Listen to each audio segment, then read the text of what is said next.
Hi everyone. With the introduction of the Historian API and version 6.1 of Factory Historian, you are now able to query data directly from inside an Excel spreadsheet. Both an Excel spreadsheet run natively on your computer or one used in the cloud like Office 365 or SharePoint are supported. You can download the Excel add-in via the Microsoft Store or via the admin portal in your cloud instance. By using the Excel add-in, there is no need to take CSV exports anymore. By executing a single function in your Excel spreadsheet, you can fetch data from your factory historian.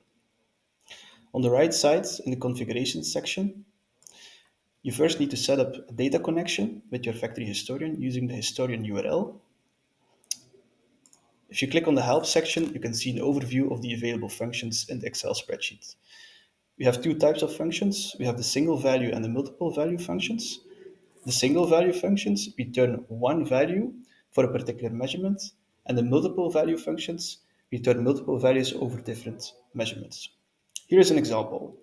So on top, you can see that we have some pre-filled values for the arguments of the functions, like the connection name, database name, a few measurements, start time and end time, and a limit on the data points.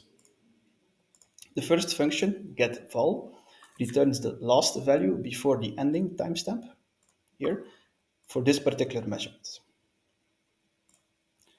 So if I rerun this, voila, you see that the new data point has been fetched.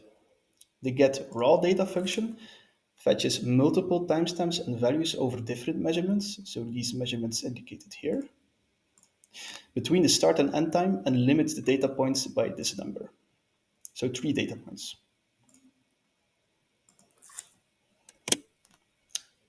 Voila. Like this, you can see that also new values were fetched from Factory Historian.